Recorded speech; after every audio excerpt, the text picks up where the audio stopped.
All right, welcome to MTG Friends. I'm Ryan, And I'm Zach. and we're going to talk about the most recent spoilers that just came out for uh, Zendikar Rising, And a whole lot more, apparently. and a whole lot more. All right, Zach. Yeah, today, Oh, go ahead. yeah, sorry. Today we got like an hour-long stream from Magic where they announced pretty much just what 2021 was going to be and then And it looks let the chaos of exciting. spoilers start. Yeah. Yes. Um, so I guess we'll just start off with a quick overview of what we've learned about what 2021 contains for us, Mm-hmm. which is pretty nuts. So we're going to start off quarter one with a ice and snow and Viking theme set called Kaldheim. Anytime you add Vikings to anything that's Magic, it's gonna be cool. Absolutely. I'm excited for this one because it's one they've been teasing since about 2012. Oh, okay. Very first plane chase set. We even know of a planeswalker that's from Kaldheim because of the Duels of the Planeswalkers game. And we just got a bunch of cool snow support out of Modern Horizons last year. Yes, we did. So, I mean, honestly, I'm really excited to see what else this does. Some proper snow commanders would be really welcome, and just a lot of cool snow mechanics would be great. Yeah, and it just sounds cool. Yeah, Kaldheim. it's got a badass name. Yes, it does. So, looking forward to seeing what that has. What's the next one? So Strixhaven School of Mages will be our quarter two release. Wonder if it's gonna have any Uh, mages. Probably one or two. This one should be pretty fun though. We're gonna get kind of a Harry Potter-esque set out of this one. You know, Mage School, awesome. People are speculating that Kasmina from War of the Spark, just that one random, out of nowhere, uncommon character we'd never seen before. Yeah. People are theorizing that she's probably from this Strixhaven School of Mages. Oh, okay. Another interesting point that we've heard is that Strixhaven is not the plane that this school is on, but rather the name of the school itself. It's entirely possible that it'll be somewhere we know. A theory that I really like is that it could be on Jace's home plane of Vryn, since that's a very magic-heavy society as is. All right. Where better to have a school for wizards? Oh, yes, of course. Quarter three, we are replacing the core set with a Dungeons and Dragons Forgotten Realms crossover called Adventures in the Forgotten Boy, Realms. that's gonna be interesting. Now, I personally haven't I'm played much fascinated. Dungeons and Dragons. Have you? Yes, Oh, I've okay. been. I haven't recently, but I grew up playing a lot of D&D. Okay. Even found a D&D club at my high school. So you'll completely appreciate and understand what the Yes. crossover is. Yeah, I'm really psyched for this. Forgotten Realms is one of their like settings that they have, Oh, okay. rather than just give you like here's how you play and here's how to make a character. Hasbro through Dungeons and Dragons likes to create settings for people, Okay. pre-made campaigns, characters you could interact with, and of course they release novels as well. Have you? And Forgotten Realms is one of the most popular ones. The author R.A. Salvatore has a like 35 long book series called The Legend of Drizzt that takes place in the Forgotten And Realms. you've read all of I them, feel like right? it's no, I read like the first eight.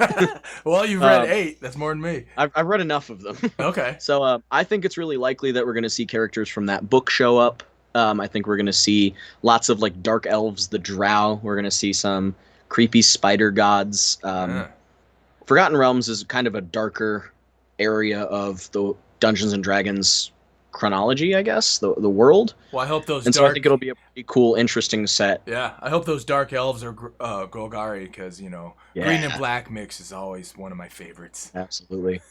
And then keeping with the kind of dark theme, quarter four is actually going to have two standard legal releases: Innistrad Werewolves and Innistrad Vampires. Oh, and I Um, have a special place in my heart for vampires, so I know you yeah. do too. Yes, absolutely. I love my Edgar Markov Commander deck. I love me Yes. some cool vampires. This one's especially interesting because essentially the way they described it on stream was that they started designing an Innistrad set Hmm. and then discovered they had so many cool ideas that they said, "Screw it, we're gonna make two." That's And always good. they're putting their those two sets in there to try and like kind of smooth out the standard release cadence because of COVID, apparently. Huh. I'm not entirely sure about all of those details, but it is definitely two sets. They're going to come out within a couple of months of each other, probably a little more quickly than a usual standard set. Okay. And I'm really excited to see what they have for this. This is very interesting. Yeah. I wonder if they'll Um, have any of those Werewolves, where you flip the cards and Yes. yeah, I'm certain they will, because that's just a staple werewolf yes, it is. mechanic. Yeah, and it's I'm always sure a cool. lot of people are really excited because we'll finally get that werewolf commander that everybody's been dreaming of. Oh yes. There's really only one card that you can play as a werewolf commander right now, and it's just terrible. Ulrich of the Growling Horde. He doesn't support werewolves in any specific way, Oh, so okay. there's not really any reason to play him as a werewolf commander because he just doesn't help. I gotcha. And So with a whole Innistrad set about werewolves, I'm sure this will be the place to do it. yes, that's going to be cool. And then we're going to have two other supporting sets, which are Time Yes. Spiral. Is it remastered or revisited? Remastered, yes. Akin to a couple of remasters they've done, but most notably the Amonkhet one that they just did on Magic Arena. Right. Time Spiral Remastered is actually going to be a paper product released somewhere between Kaldheim and Strixhaven. Which for people It's like gonna- us makes us very Yeah. happy. Oh, absolutely. This is going to be really cool. It's going to be kind of a condensed version of all three sets of the Time Spiral block, hmm built into one epic draft environment. And of course, the thing that makes it the most interesting and exciting is that they're going to be past shifting cards rather than future shifting them, and printing cards in these boosters in the old frame. Wow, that's going to be really cool. Yeah, so we have a couple examples. Chalice of the Void was the one that I picked out in the art we had, but we did see a couple others. I'm seeing if I can find them super quick, but I don't remember what they were. Should have written it down. That's all right. But yeah, they grabbed. Oh, Path to Exile was another one. Okay. Or no, Swords to Plowshares was another one. It just looks so nice. Relentless Rats was the third one as well. Rats. Gotta love Yeah. the rats, man. Oh man, Relentless Rats is just nasty. And then the other is going to be, what is it? Modern That'll Horizons be Modern 2? Horizons 2. Yeah. Yeah. That, I'm super excited about this. Modern Horizons 1 was excellent. yes, it was. And we've confirmed that we will be getting enemy fetch lands reprinted in Modern Horizons 2 as part of the actual draftable set. Speaking of fetches, we have expeditions confirmed for Zendikar Rising here. Oh, They're not yes. going to function like the expeditions that we got in the previous Zendikar set. They are only available as a box topper and then in the collector boosters. Okay. So they're pushing collector boosters again. Oh, yeah, they But, are pushing him hard. Never stop, do they? We are getting all 10 fetch lands here, as well as 20 other lands. We are getting the 5 multiplayer lands that we got from the Battle Bond set. Uh-huh. We're not getting the other 5 that are going to be in Commander Legends, but we are getting these 5. We are getting the 5 ally-colored fast lands, which are the ones that enter untapped if you control 2 or less lands. And then we are getting Ancient Tomb, Wasteland, Cavern of Souls, and Prismatic Vista. And then another, I believe, 6 more have yet to be spoiled. And Caverns of Souls is just, oh, so powerful. Love it. Yes. Love It's it. interesting, too, because Cavern of Souls is an absolute, staple in any format that it's really legal in. Yeah, for sure. Especially Modern. Mhm. And then in Commander, it's just a non-card. Yeah. It's fascinating. That is a card that holds value specifically because of how powerful it is in those Eternal formats. Yes, for sure. Oh, yeah, absolutely. All right. Well, cool. And then the last but not least ancillary product to talk about before we jump into the set itself is we have confirmation of the colors of the 2 Zendikar Rising commander decks that we're getting, as well as pricing on them. Ah, okay. So unlike the usual $40 that we'd be spending on a new commander deck that contains a bunch of new cards, these 2 commander decks will be $21 each. That's good. Contain a full 100 cards, but they will only contain a face commander, no side commanders. Okay. And I believe 2 additional new cards that we don't know yet. There's one called, let's see, I believe it's called Land's Wrath, that is in red, green, and white. And then one called Sneak Attack, that is in blue and black. And you're all about Commander, aren't you? Yes, I'm a big commander player. Yes, you are. We're gonna. I'm especially excited about this blue-black one. Uh-huh. It's using an existing character called Anwan the Ruin Sage that's been on a legendary card before, and seems to be pushing him from mono-black into blue-black and a rogues theme. Ah, okay. So those will be really cool. Yes, indeed. Well, let's jump right into the spoilers we have so far. And just for anybody watching, we're going to follow this up with additional episodes for the rest of the spoilers. Indeed. Real quick, the mechanics for Zendikar. We have a returning mechanic, Landfall, Yes. which is a ability word, which means that landfall itself doesn't have any rules text meaning, but it's used as like a way to group cards together. Yes. And essentially, what landfall signifies is whenever a land enters the battlefield. Exactly. And we have an episode that we've done on Landfall, which you can check out right there. Please do. It's an excellent episode. Very informative.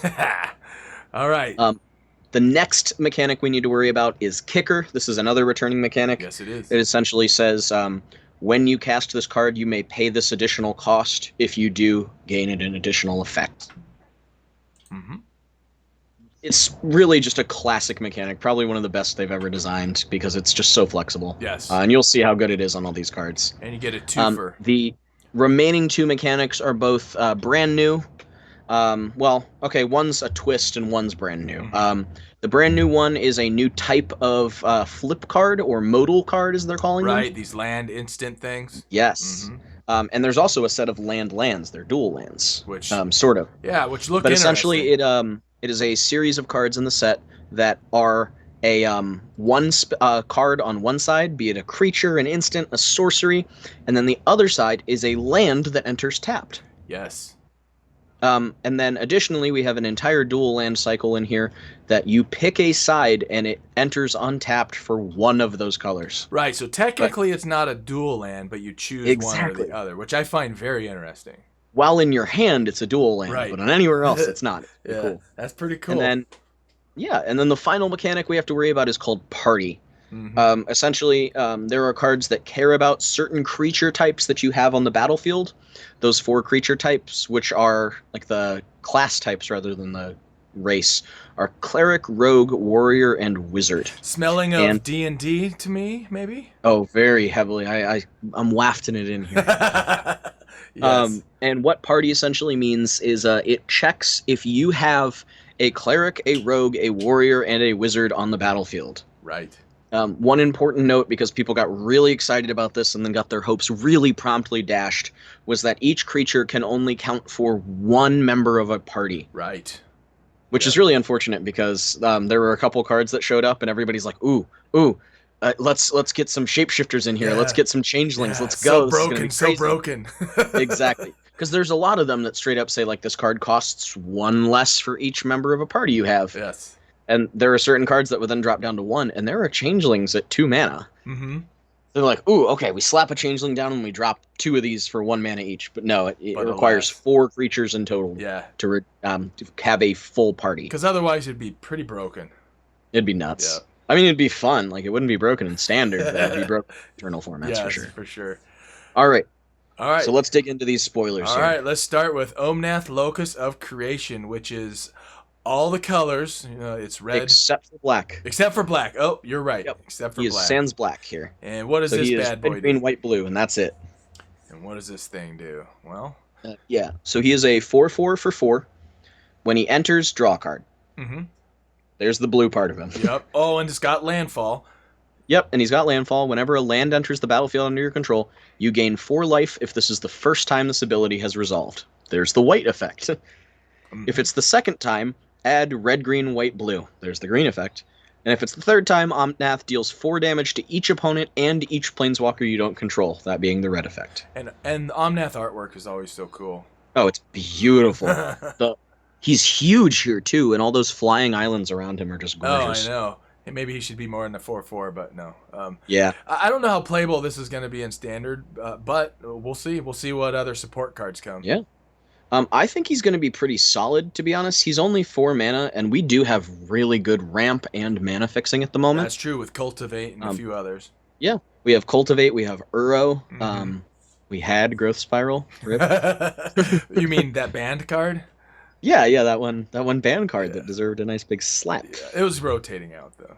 Oh, yeah. But even so, it would have rotated with this set, but even so, ramp is in a really, really strong place right now, and it's only going to get stronger in a format that now has things like Lotus Cobra floating around, which is another spoiled card from today. Yes, it is. And I don't think it will be that hard to hit red, green, white, blue by turn 5. I really don't. Okay, so we'll see how powerful this thing ends up in Standard. And with that in mind as well, really the hardest part about this card is triggering landfall 3 times in a turn, Mm-hmm. except for the fact that we have Azusa, Lost but Seeking in Standard from That's true. 21, so there's all 3 of your land drops as long as you can keep up with it. Yeah, Um, Azusa, Cultivate, yeah. and Lotus Uro. Cobra feeds you mana, Uro, yeah.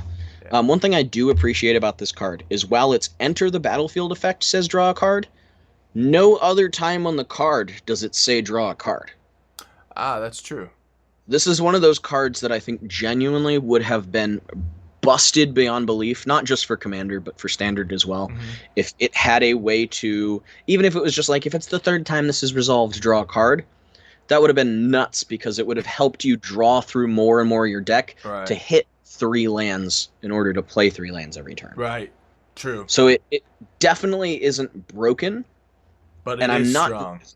It's very strong, and I think this is going to be a really fun card for Commander more specifically. Okay. Commander also doesn't have very many 4-color only options. Mm-hmm. 3 colors fairly common, 2 is all over, 1 is everywhere. Even 5 we've gotten a lot of options for, but 4 is a fairly rare color combination. So at the very least, this is nice to have another card in that area to play around. All right, let's get to this next card. Go for it, all you. All right, it's Valakut Awakening, which is one of these modal cards where you can choose whether it's going to be a land that comes in tapped for red. It does come in tapped, right? Yeah. Or it's an instant, which it's put any number of cards from your hand onto the bottom of your library, then draw that many cards +1, and that's a 2 colorless red. So Zach and I were talking about how anytime you get a card that does more than one thing, especially if it's a land as well, that's pretty cool. Yeah. So this feels like kind of the next step from Adventure that we got in Eldraine. Yeah. Yeah. Where they're really playing around with how many options they can give you on every single card that you play in your deck. For sure. It's helping thin down the choices you need to make in a way. By allowing cards to be really flexible. Yeah, and I'm a big fan of having multiple choices with cards like that. Absolutely. So, one key design I really like about Valakut Awakening as well is that unlike a lot of red impulsive draw effects like this, or just normal draw effects rather, it doesn't have you discard those cards. Okay, yeah. We have a lot of cards like Thrill of Possibility, Tormenting Voice that say discard a card, draw 2 cards. Right, and that's usually a blue mechanic. No, blue usually does it the other way. You draw and then you discard. Yeah. Okay. Red usually discards and then draws. It's the difference between rummage and loot is what they're to called. like ramp up your... Yeah. Okay. But what I actually really like about this one is the fact that it puts it on the bottom of your library, because that actually helps it balance a little bit. Lest we forget about the joys of Arclight Phoenix. Oh, yes. That card was a top-tier deck in Modern for quite a while. Finally lost a lot of steam as certain cards were banned. And if this card said discard any number of cards, then draw that many +1, this thing would be insane. Yes. Luckily, it does not. It just puts on the bottom, and I'm more than okay with that. It's still a very strong card. Very good. And having the flexibility of being able to just say, okay, well, this is the only card I have in my hand, I'm going to play it down as a tap land instead, is really nice. Yes. Especially in a set where landfall is a mechanic. And speaking of strong cards, the next one up is a Planeswalker, Nissa of Shadowed Boughs. What do you think of this one? And I love the fact that it has landfall, but I'm going to let you... This card is a house, dude. Yes, it is. This thing is going to make Golgari nuts. Yes. Because green is already an excellent color for mana, as we know. So she's a 4-mana Planeswalker, 2 black-green, comes in with 4 loyalty, has landfall. Whenever a land enters the battlefield under your control, put a loyalty counter on her, which is just great. I mean, if you're playing more than 1 land a turn, she's going to come in as 4 loyalty. She has the ability to then tick up, and you can potentially get another loyalty counter on her. Yeah. Putting her at 6 by the time you've put her out. Yep, and then it's +1, creates a 3/3 elemental till end of turn, as we both were talking about. But it gets menace as well. I mean, and haste. That's pretty Haste cool. and menace, because it's one of your lands. It takes a land and transforms it rather than creating it. Yep, and then the downtick of 5 is just This is Amazing. insane. Yeah. So it says you may put a creature card with converted mana cost less than or equal to the number of lands you control onto the battlefield from your hand or graveyard with 2+1/+1 counters on it. Boy, I can think of some serious stuff you can start messing Yeah. with doing that. What's so great about it is she comes out on turn 4, or even 3 or 2 if you've got, really crazy ramp going on.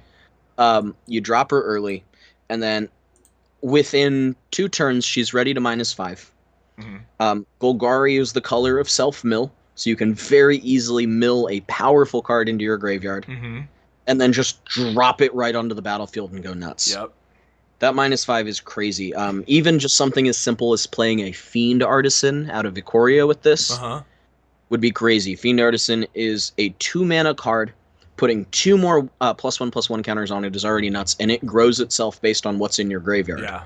Yep. So there is just some crazy strong synergies in Golgari, I think, that's coming out of this Nissa, and I think she's going to enable a lot of stuff. Yeah, and we haven't even seen everything coming out yet. Exactly. So next up is Shell Shield for 1 blue. Yep. It's got kicker. With a kicker cost of 1. This is really like a draft filler. It's a strictly worse dive down. Dive down was a 1 blue instant from, I believe, Ixalan. Mm-hmm. That was just 1 in a blue. Target creature gets +0/+3 and gains hexproof. Mm-hmm. So this is really just one of those common kicker cards. Yep. Not really worth talking about. Nope. Too much, at least. So next, it exists. So next up is Shepherd of Heroes, which is a 4 and white. It's a flyer. It's an angel. It's a 3 and a cleric, which is important. And a cleric, yes, angel cleric. It's funny how as Magic has evolved, it seems like instead of the creature being one thing, suddenly it's 2 things. Then it's 3 things. Like Crassus is 3 things. What a jellyfish. I mean, Crassus, to be fair, is a Simic card, and their whole thing is about shoving a bunch of creatures together. Yeah. But the reason they've been doing this is actually kind of similar to D&D, where they go race class. Yeah. So it's an angel, and its job is that it's a cleric. Gotcha. This one doesn't excite me that much because it's a 5-drop 3/4 flyer, but it is a flyer. It'll be decent in draft. And it can gain you up to 8 life. Yes. Which, cool. One thing to note is this card will always gain you at least 2 life. Yes, absolutely. Because it itself is a cleric, which means it counts itself for your party. Yes, indeed. So all you have to do is get a rogue warrior and a wizard out, and bam, you got yourself a free 8 life as well as a 3/4 flyer. Mm-hmm. This is another one of those cards. You're not going to see this in any sort of constructed format, but this will be a nice draft common that you'll be happy picking up. Yep, especially if you're in that color. So you'll play one of them. So Tazri, Beacon of Unity, legendary creature, human warrior, which is a 5-drop 4 and white. It's a 4/6, which says this spell costs 1 less to cast for each creature in your party. So here we go with the party stuff, and then it's got this interesting 2 blue, 2 black, 2 red, 2 green. And to be clear on that, that's not 12 mana. No. That is 2 or a blue, Right. 2 or a black, 2 or a red, 2 or a green. Exactly. We haven't seen this type of mana costing in a really long time. Quite a while. Yep. I think the last time was Reaper King. Oh, okay. But I love it. It's one of the most flexible mana mechanics you can possibly make. Uh-huh. It's honestly one of my all-time favorites. Essentially, do you have that specific color? Great. If not, just pay an extra generic. You're fine. Right. And the effect itself is great, too. You get to peek at the top 6, and you get to grab up to 2 cards off of them, that being a cleric, rogue, warrior, wizard, or an ally. Right. And put them into your hand, and rest go at the bottom. Yep. And it's great. It basically lets you further fill out a party, and then they kind of back added some ally support since the previous version of Tazri that we got was an ally card. Gotcha. Love it. This card is also super great for Commander because with the right party build, you can just kind of help keep its cost a little bit lower the more it dies in Commander. And it lets you dig through the top of your library, and it also doesn't tap to do so. Which is so if you have the mana, you can continually dig for these creature cards, which I love. Yes, indeed. Good card. Speaking of mana, nice segue right into the next thing. Yeah. Here are some of these modal / I keep wanting to say flip cards, but I'll say modal. Yep. So we got a whole set of them. Looks like there are 6 of these. Yes. What's interesting is there are 3 allied and 3 enemy. Mm-hmm. And we have been told by Mark Rosewater that the remaining 4, so the remaining 2 ally, remaining 2 enemy, will be coming very soon. Ah, So I don't know what that means, but some set in the very near future will be releasing the remaining 4 of these to complete an entire cycle of 10. yeah. And they're interesting. And very simple too. Yeah, very simple. In fact, just showing you the graphics of this is probably good enough. Yep. Uh, Very simple. It is you either pick one side or the other, and they enter untapped and give you one or the other mana. Yep, and that Um, actually I find very helpful, especially if you're running yeah. dual, if 2 colors, even 3 for Yep. that matter. I think these are going to be crazy. The flexibility on these are really great, and I love the design because, I mean, they're not your normal dual lands. They're Right, just not. right. You don't play them and then just get 2 colors of mana. You have to make a genuine choice Choice. about what mana you need now and what mana you'll need in the future. Yep, and I think I like these. So, Yeah. uh, What I think's really nice about them is that they enable splashes in a really interesting way. yes, yep, It makes it easier to splash an additional color in a standard deck mm-hmm, because one side of that card may, comes up sometimes, mm-hmm, but then maybe you don't need white, but you really need, black right. on the regular. You have that option. Well, It's great. and in draft, I would be more likely to compelled to pick one of these lands than say a scry land, Absolutely. because For the same reason, for the splashability of it. Say your deck is completely red or like a red blue deck, and then you pick up the gosh, what is it? The red white one, mm-hmm, I think it is. One of them. It's so nice because it lets you kind of flexibly splash in an additional color without a heavy mana investment that risks being useless. right, And they enter untapped, which is which massive. is awesome. Another great design choice is they are not fetchable. They do not have land types. Mm-hmm. So A plus, these are great. I really Yes, love I these. like that. R&D did good on those. So Blood Mhm. Chief's Thirst, which is a very efficient card. It's a one drop black with kicker for 2 and black.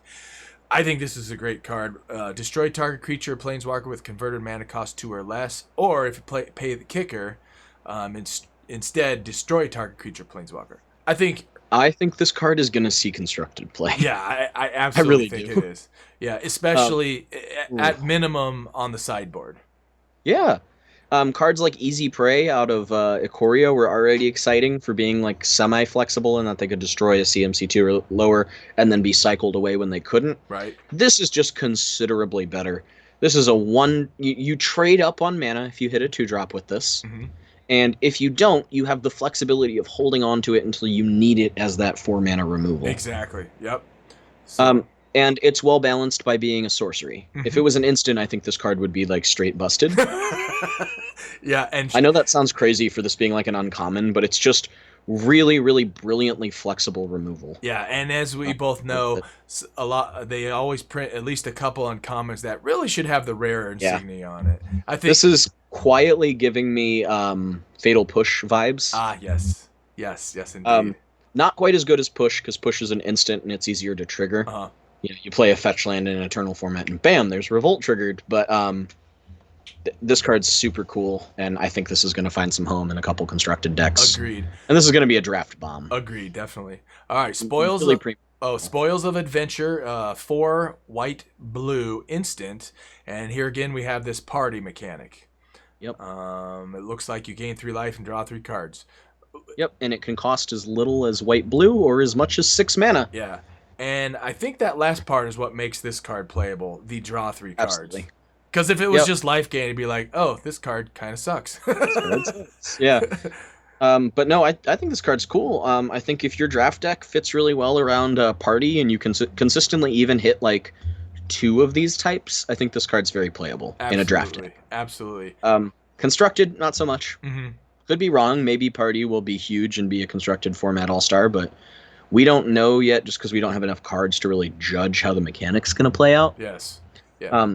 But I do think overall that this card is going to be very nice in draft, and you'll be happy to take 1 or 2 of them. Agreed. Now, these next 2 cards, both you and I are very excited about, is Confounding, Conundrum, and Drana, the Last Blood Chief. Is it Drana or Drana? Yeah. I think it's Drana. I think it's Drana as well. The Last Blood Chief. All right, as long as we agree with this. So why don't you talk about Confounding Conundrum, because that was the one you really liked.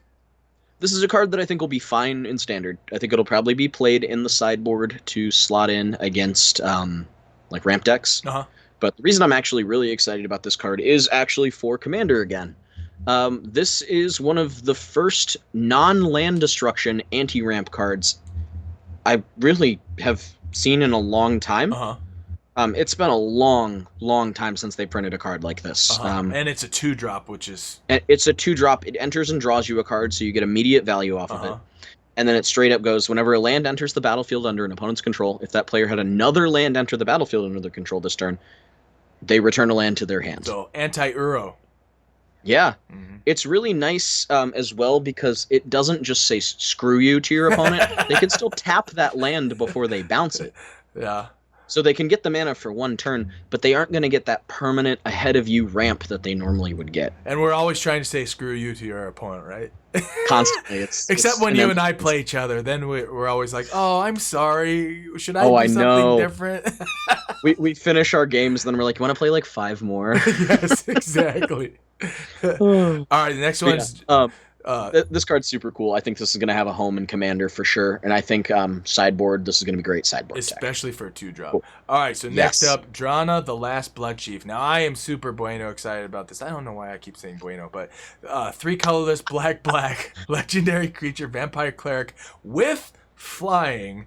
Whenever Drana, the Last Blood Chief, attacks, defending player chooses a non-legendary creature card in your graveyard. You return that card to the battlefield with a 1/1 counter on it. The creature is a vampire in addition to its other types. I think this is not only playable as a bomb in Draft, I think Commander. I think this is going to see play in most of the formats. What do you think? I wouldn't go so far as to say most of the formats. All right, maybe not Modern. Standard is probably about as far as it'll go. Commander for sure. Yeah, I think Commander, probably not as the Commander, but I think in certain decks this will be really valuable. Certain Revival decks, even some Vampire Tribal. I probably won't play this in Edgar Markov. No? As crazy as that sounds. Just because it's a... But the reason for that, actually, is just Edgar gains a lot of value from playing low-drop vampires. Okay. His effect basically says whenever you cast a vampire, make a 1/1 vampire token. So 5's so you're little getting spendy. Most bang for your buck out of his ability by casting 4 1-drop vampires rather than 1 5-drop vampire.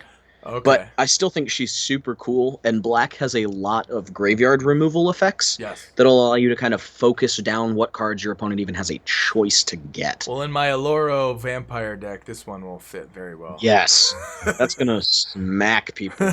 She's a flyer. She's strong. I'm sad she lost First Strike. I think that would have been a really helpful power move on this card. But I love that it returns it as a vampire, like she's taking literally a dead thing and rising it from the grave and turning it into another one of her pawns. I would have liked to see this as a 4-drop, though. I think it would still... I agree. Yeah. I think as a 4-drop or a 5-drop as it is with flying in haste. Haste, yeah. This would have been it for me. Yeah. And I think it's a card that will probably find a home somewhere but might struggle to get there. Yeah. Which hilariously is the exact same thing we could say about the last Drana printing as well. Yes. That was another card where she got spoiled. Everybody's like, oh my god, this card is nuts. And then it didn't get played. Then it never got played. Yeah. All right, next up is Aura Skyclave Hierophant. Hierophant. Yes. 4-drop 3/3 with lifelink. Whenever he or another cleric you control dies, return target cleric card with lesser converted mana cost from your graveyard to the battlefield. Interesting. Cleric Tribal. Cool. Yeah. What's that one white drop cleric that you can tap? And what does it do? It's an old legacy card. Of course, I can't remember. Let's see. Are you thinking of the Shadowborn Apostles, or? I think... Because they're clerics as well, but they're not going to actually be very useful in Aura because they're 1-drops, and so won't ever get another cleric off of them. I got you. But there is a 1 Orzhov cleric from a while ago that reduces the cost of clerics by like 1 white-black. Okay. So, I mean, I think Cleric Tribal could totally be a thing in Commander. Yeah, for sure. I think this is going to make it happen. Yeah, definitely. And it's a 4-drop, so that's pretty cool. Yeah. Lifelink 4-drop, 3/3, all solid stats. And it's just screaming to be a good Aristocrats deck, honestly. Yep. You just kind of chain down the line of CMC until you have to reset. And I that think it's great. and that artwork is so just Yeah. fantastic. The one on the right of these two Uh-huh. is actually the Buy a Box promo for this set. Oh, cool. They are no longer doing mechanically unique Buy a Box promos. Yay! Yes. And no more Nexus of Fates. And they're going back to the days when they did special art on a Buy a Box promo. This art will only ever be available as a Buy a Box promo. It won't be in collector boosters. It is unique to buying your box. So Awesome. A plus. All right. Cool card. Great for commander. Mm-hmm. Don't know how it'll do in standard just because we haven't seen a lot of clerics yet, but Yeah. I think it's super cool. Yeah. And yeah, for draft, I don't know about a 3/3 with lifelink for 4-drop, but it just depends what kind of support it gets. Well, one thing to really note is it essentially replaces itself, even if it gets removed right as it drops. That's true. As long as you've got another cleric in the graveyard. Yep. It comes out, your opponent removes it because they're scared of it. You get a 3/2 or 1-drop cleric. That's true. That's it. Easy. Yep. Done. And anytime you get 2 for 1 is always a good thing. Yeah, I think it's great. All right, so Zareth San the Trickster. I read this and then I had to read it again because it just sounded crazy. Mainly because of the flash mechanic. So it's a legendary creature, Merfolk Rogue, 3 blue-black, 4/4 creature with flash, but then it has 2 blue-black, return an unblocked attacking rogue you control to its owner's hand. Put Zareth San the Trickster from your hand onto the battlefield, tapped and attacking. Whenever Zareth San deals combat damage to a player, you may put target permanent card from that player's graveyard onto the battlefield under your control. This card is insane, dude. That's crazy. I mean, some important things to note. That 2 blue-black effect is essentially ninjutsu, exactly, but with less restrictions. Yes, less restrictions. Specifically for multiplayer, ninjutsu specifies that you have to be, or the creature is attacking the same thing that previous creature was attacking. Uh-huh. I'm pretty sure Zareth San does not. Okay. So let's say you have a rogue out, and you have Zareth San in your hand, and there's one player with nothing in the graveyard but also no defenses. You swing your rogue at them. You pay 2 blue-black, and suddenly you've swapped where it's attacking and what creature is attacking, right, and hit an opponent who's not prepared for this, and you now get to steal something. Any permanent, not just creature, permanent. If they have a land in there, you can take their land. Yeah, and put it onto your board. That's and because it specifies an unblocked attacking rogue, that opponent, whatever opponent gets smacked by Zareth, will not be expecting that, and they won't even get a chance to block it. No. I think this card is super cool. Yeah. One of the most unique and interesting designs I've seen on a card in a long time. Yeah, I think the key to this one is the flash for sure. I do too. Yep. Yeah, the fact that this has the flexibility of being a 5-drop 4/4 out of nowhere, as well as being an attacker out of nowhere, is really really cool. Yes. I'm glad you remembered that. It makes Rogue tribal all the better than it already was looking. Yeah, I'm glad you remembered the ninjutsu, because that's from the olden days. Yes, indeed. That's actually what I was thinking. You said it first. All right, so next up is Coveted Prize. Yep. Another party card. 4 and a black sorcery. It costs 1 less for each creature in your party. Search your library for a card, put it into your hand, shuffle your library, the usual tutor. And then if you have a full party, which means all 4 creatures in your party, so cleric, rogue, warrior, and wizard on your board, you get to cast a spell with CMC 4 or less for free. Anytime you can cast a spell for free? Woohoo! Yeah, and especially at the fact that this can be a single black mana to grab any spell out of your deck straight into your hand and then cast a 4-drop or less for free. It doesn't even have to be the card you tutored for. I know. Which is awesome. Yeah.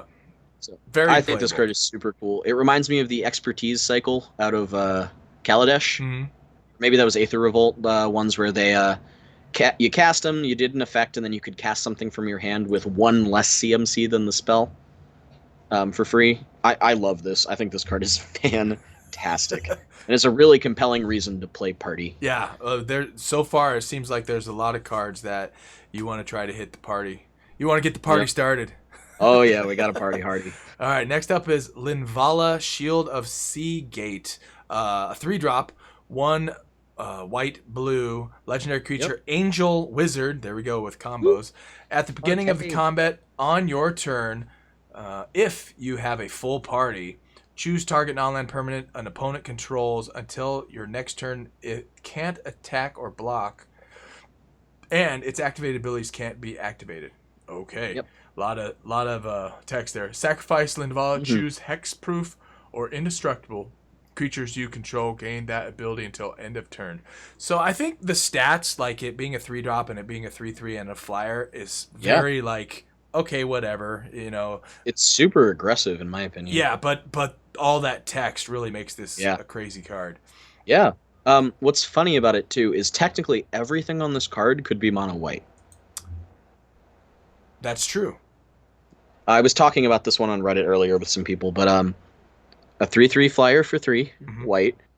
Um, turning something off, can't attack or block or its activated abilities has been historically white. Uh-huh. With some Azorius crossover, and then hexproof and indestructible, granting that to things you control. Both are white, Yes. but there's a really interesting catch. That second ability, the beginning of combat on your turn if you have full party, Uh-huh. that effect is actually the detain mechanic from Ravnica. Oh, I didn't even notice that. And the detain mechanic was only in white-blue. So I feel like it's a callback. Yeah. That's very very insightful. Yeah. I didn't pick that up. Another reason I think this is probably an Azorius is because M21 had a white-blue Flyers theme, Mm-hmm. and I think this is one of those cards that they just kind of put into this set as a way to further push that tribal or that effect a little bit more. Gotcha. Yeah, that makes sense. Just a good card. Yep. All right, next up is Tajuru Paragon. I think this one might see some play. It's Yeah. 2-drop, 1 green. Tara Paragon is also a cleric, rogue, warrior, and wizard.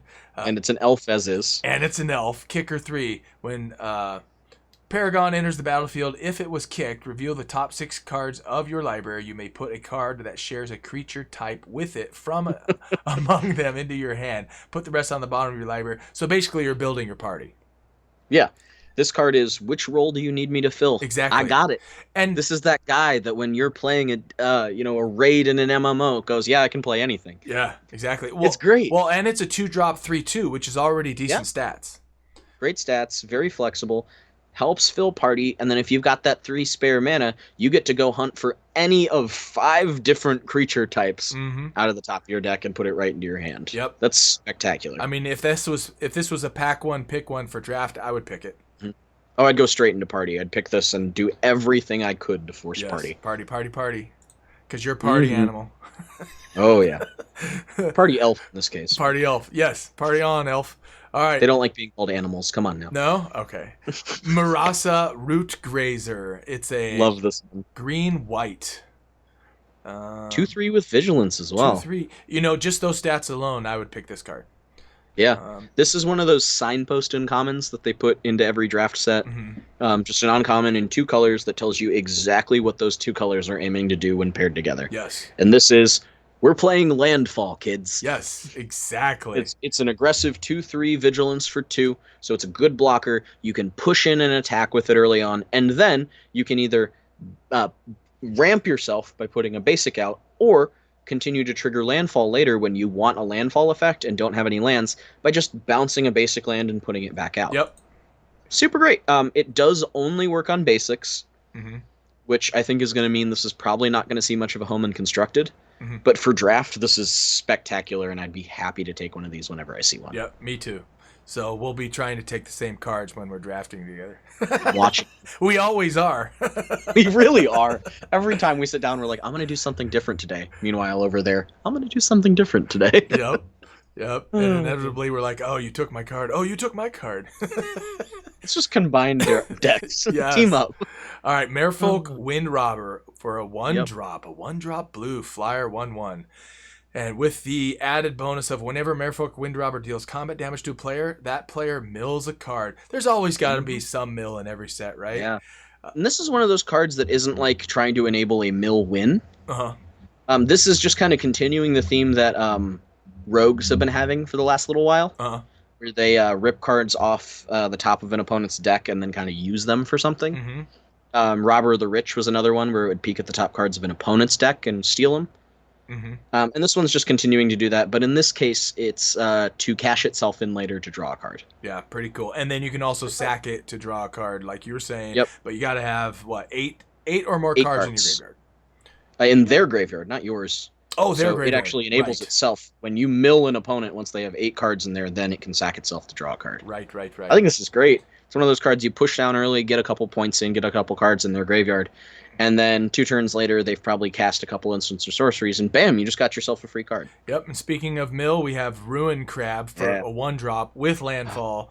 Whenever land enters the battlefield under your control, each opponent mills 3 cards. Now this reminds me of the other crab that was a 1-drop. Hedron Crab. Hedron. Yes. Put Hedron and Ruin Crab together and have a crab party. This card is straight up a side grade to Hedron Crab in the best possible way. Absolutely. So what's cool about it, same stats, almost the same effect. Same landfall. But Hedron Crab has some flexibility that this is missing, but this has multiplayer aspects that Hedron Crab was missing. So Hedron Crab actually lets you mill yourself, if you so wanted, if you're in a deck that really wants to do that. While Ruin Crab no longer targets the player and just does it to all opponents. So this card's going to find a much better home in Commander than Hedron Crab will. Yeah. But Hedron Crab's just got that flexibility of being able to hit yourself if you're trying to self-mill. Right. Great card. Fantastic design. I could see somebody running both those crabs. Oh, absolutely. I fully plan on it in my mill deck. Yes. 100%. Yep. All right. Gnarlid Colony. It's a 2-drop, 2/2 creature beast with a kicker of 3. If Gnarlid Colony was kicked, it enters the battlefield with 2 1/1 counters on it. Each creature you control with a 1/1 counter on it has trample. Yep. I think that's great stats. Yeah. Good common. Yep. I'm just mad it's a beast instead of a bear. Oh, a bear? It's a bear. It's a 2/2 for 2. In green. 1 in a green. Why is this not a bear? Yeah, it even looks like Wizards, a bear. how dare you? But cool card. Either a 2/2 for 2 or a 4/4 trample for 5. Yep. Really flexible common. I love it. Yep. All right, next up is Spitfire Lagak? Lagak. Not my favorite Lagak. Saddleback Lagak is my favorite one because that's just really fun to say. The card isn't even good. It's just fun to say Saddleback Lagak. Yeah, this is a 4-drop, 3/4 with landfall. Whenever land enters the battlefield under your control, Spitfire yeah, these stats are kind of lame. Yeah. It's a draft common. It's your landfall payoff. So yeah, that's really all there is to it. So moving on. Nice card. Oh, hi, CC. What do you? Hey. Can you say hi to Zach? Hi. How you doing, CC? Hey, what do you think of this next card, Farsight Adept? It's good. Yeah. Okay. A+. All right. Yeah, another good draft card. Draft common, 3 mana, 3/3. So I mean that's a good rate. Yep. And when it enters, you and target opponent each draw a card. Drawing is always good. Good to see that in white again. They mentioned that was a mechanic they were giving white with Happily Ever After, so it's nice to see this back. Indeed. Yeah. All right. Next up is Might of Marasa. 2-drop, kicker 3. Target creature gets +3/+3 until end of turn. If the spell was kicked, that creature gets +5/+5 until end of turn instead. I think we'll see this in draft, but I don't really think we're going to see this anywhere else. It's a kicker draft common that fills out your combat tricks. Nothing crazy. We've seen a lot of variants of this before. Then we got Zulaport Duelist for 1-drop with Flash. He's a 1/1. When Zulaport Duelist enters the battlefield, up to 1 target creature gets -2, -0 until end of turn. Its controller mills 2 cards. I think you might draft this, but I don't see this happening anywhere else. Yeah, I think this one has like a couple possibilities. If a real mill deck starts to show up, I actually think this is a really aggressive 1-drop in that case. For sure. I think it and that one adventure card, the Merfolk out of Eldraine, fill fairly similar roles. But this one's more of a surprise combat weakness that coincidentally mills. But it also just fits that rogue archetype of trying to throw cards in the graveyard to trigger other abilities. Absolutely. Good common, good for draft. It'll be nice for rogues. Honestly, same thing for this next one. Grotag Bugcatcher, 1 in a red with trample, a 1/2. Whenever it attacks, it gets +1/+0 until end of turn for each creature in your party. So it's basically attacking as a 2/2 at all times and can just get bigger from there. Good card. RCC. Nice try. We're gonna do a few more cards. Do you want to say bye to everybody? Bye. Okay. All right. Bye. Let's say Magic Rocks. I'm not good saying that. Okay. We're never going to get a preview card now. That's awesome. All right. Oh, that was All funny. right. So just finished talking about the bug catcher. What's up next? Expedition Diviner, which is a 3 and a blue for a 3/2 with flying. Merfolk Wizard. As long as you control another wizard, it has when this creature dies, draw a card. Yeah. It's bad. It's not a good card. But I mean, it can cash itself in as long as you've got another wizard around. It's just kind of silly because the card basically reads as, well, we really needed a wizard, but he kind of sucks, so when we get a new guy, we'll get rid of him. Yeah, so we'll just move along. Now, this next one I like. Legion Angel for 4, 2 white, flying. When Legion Angel enters the battlefield, you may reveal a card you own named Legion Angel from outside the game and put it into your hand, and it's a 4/3 flyer. I think this is great. Yeah, this is like a really cool twist on what white card draw should look like. Yeah, I mean, to be able to have a card in reserve to play another one, so you can, in your sideboard, you legitimately could have 3 more of these. Yeah.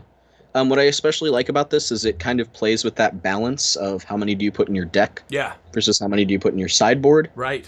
How valuable is that? How much do you need to hit this one in your deck versus how many you want to be able to chain out of your sideboard? Yeah. And it's well statted as well. Yeah. It's a really cool take on like Squadron Hawk and those sort of cards. So I like this one a lot. Agreed. All right, Cleric of Life's Bond. I just like that name. Yeah. Oh, another vampire, and I have an affinity for the No vampire. gods, only each other. Yes. White-black. Whenever another cleric enters the battlefield under your control, you gain 1 life. Okay, whatever. Whenever you gain life for the first time each turn, put a 1/1 counter on Cleric of Life's Bond. That's the part that makes this card cool. Yeah. Hello, weaker Johnny's Pride Mate, but still really good. Yes. Exactly. This is more cleric tribal than vampire, but like honestly, you could throw it into a vampire deck really easily because vampires are going to be gaining life. Yep. And they'll just grow. You know, it's a good card. I like this one. Yep. All right. Good for draft, and I think if vampire decks are a thing in standard, this will or cleric decks rather are played in standard, this will probably be there. Good card. Yeah. All right. Tajuru Blight Blade, 1 green. Congratulations, we have our 1/1 for 1 with Death Touch. Yes, we do. There we go. You got to always have it. All right. Absolutely. Moving on. Windrider Wizard. Speaking of which, gotta have wizards. Yeah. 3-drop, 2/2 flyer. Whenever you cast an instant, sorcery, or wizard spell, you may draw a card. If you do, discard a card. This card is fantastic. Mm-hmm. Fantastic. Granted, you're not going up a card every time you do this, but this just lets for such great card selection. Mm-hmm. I really, really love this. It turns every single instant, sorcery, or wizard you cast into a way to filter what's in your hand. Yes. And it's also a may draw so that you don't just mill yourself when your hand is empty. This is great. Gotcha. Really great uncommon. I think this is awesome. Yep. And we're seeing a lot of flyers so far. Yes. So. All right. We have our next Modal card here. Uh-huh. Palaka Predation for 2 and a black. It's a sorcery. Target opponent reveals their hand. You choose a card with it with converted mana cost 3 or greater, and they discard it. Seems fine on the surface, except for the fact that you can flip it over, and it's a tapped swamp without having swamp typing. It taps for black mana. Yep. Which I give a thumbs up to this card because of that. It's one of those cards that's so good. You know, your opponent doesn't have a hand. Great, I'll trigger my landfall. Yep. You've seen your opponent's hand. You know they don't have big drops. You know your opponent's playing a White Weenies deck, or you just don't really need to strip anything from their hand. Great, you have a land here. Yep. Super flexible. Mm-hmm. Love it again. Yep. Well done. Well done, indeed. Mm-hmm. We'll move on to one of my favorites of the set so far, Lotus Cobra, which is a reprint from a while ago. Yeah, that was... God, was that original Zendikar? I believe, it's when Landfall started up, this was part of that set. Yeah, it was from the original Zendikar set. Mm-hmm. And it was actually a mythic then, and it's been downshifted to a rare, I believe. Huh, that's interesting. I think I'm correct. Yeah, it was a mythic back when it was printed in Zendikar. Huh. I believe it's been printed as a rare. Yeah, it was printed as a rare in Iconic Masters. Uh-huh. But great to see it downshifted in a standard legal set to rare. Yeah. So it's got... This card is nuts! Yes, and it's a 2-drop 2/1, which is very nice. Mm-hmm. Yep. So... Yeah, it's just landfall. Whenever a land enters, add a mana of any color. Yeah, and that's always going to give you an edge. What's especially great about this is in a set that has a bunch of cards that can be tap lands, this allows you to get that mana on the turn you play that tap land. Oh, that's and then it ramps you on the turns you play a normal land, you know? Absolutely. Great card. Yep. Great reprint. All right, and then this is kind of weird artwork, but Yeah. Kabira Outrider. It's a 4-drop. When Kabira Outrider enters the battlefield, target creature gets +1/+1 until end of turn for each creature in your party, and it's a 3/3. Okay. It's fine. It's capped at +4/+4, but it's always going to grant at least +1/+1. Yeah. So nothing to write. Not something I really want to play as a 4-drop. If this was like a 2-drop, I'd be into it. Yeah. But it's a common, so yeah, it's like whatever.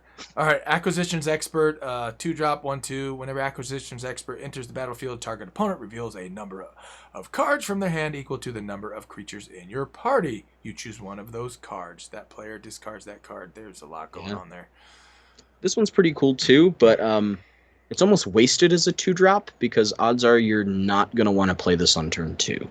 True, for the party mechanic. Yep. You want to build up enough of a party where you're going to get to see the most number of cards you possibly can. Yep. And it's got like a little back and forth too because your opponent selects which cards you see. So if they have a full grip, the most you're going to be able to look at is 4.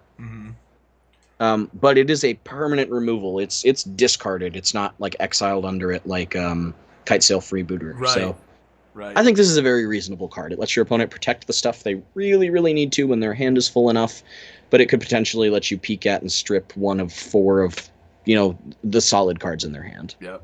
I hear you. So the next one is a blah card. Tajuru It's Snarecaster. 2 and a green, reach 1/4. Yeah. Cool. Moving on. Emiria Captain for 4, creature, angel, warrior, 1/1. Flying, vigilance. When Emiria Captain enters the battlefield, put a 1/1 counter on it for each creature in your party. For 4, it's all right. And keep in mind, it's coming in as a 2/2 always because it's a warrior. Exactly. But it can be up to a 5/5 for 4. And if you can get it as a 5/5 for 4, awesome. If not, this card kind of sucks. Yeah, I agree. Which is but a vigilant flying 5/5 for 4, awesome. Yeah. So it kind of it just depends on your playfield. Yep. Arch Priest of Iona for a 1-drop. It is a star/2 creature human cleric. Archpriest of Iona power is equal to the number of creatures in your party. At the beginning of combat of your turn, if you have a full party, target creature gets +1 and gains flying until end of turn. I mean, for a 1-drop, I think these are pretty good stats. I think this card will see play if party sees play in standard. Yes. This is the backbone of a party deck. Yeah, this for is your payoff for playing party. There's a couple other good ones, but the fact that this is a 1-drop that can drop down as a 4/2 when it's already just a base 1/2 because it itself is a cleric. It can be a 4/2 that then turns into a 5/3 flyer for 1. Oh, this card is good. Right, and you can what's even better is that second triggered ability is not just itself. You can turn whoever, any creature into a +1/+1 flying. Yep. I love it. Yep. So again, it's all about that party. What kind of party you got going? It really parties hardies. All right, Taunting Arbor Mage, 3-drop in green, creature, elf, wizard. It's a 2/3, kicker 3. I'm a big fan of kicker. When Taunting Arbor Mage enters the battlefield, if it was kicked, all creatures able to block target creature this turn do so. Yeah. Okay. Not an effect I really want to do for 6 mana, but it can certainly finish the game in draft. Yes. You got a field full of creatures, and so do your opponent. You drop this for 6 mana, you sneak everything past. Indeedly Good do. card. Yeah. And that is our list and so that's far. It. Yeah. Look, it wasn't even that many. Yeah. We went through like 30 cards today. It's fine. Yeah. So only 200 more. So I think in summary, there's some pretty solid cards in here. The party mechanic's going to be interesting to see if they fill that out a lot. I'm so far pretty excited about what they showed. Drana is the most exciting card to me. What's the most exciting? Is it that blue 2-drop enchantment? I think that blue 2-drop enchantment's doing a lot for me. I think that Nissa's doing a lot for me. Yes, Nissa.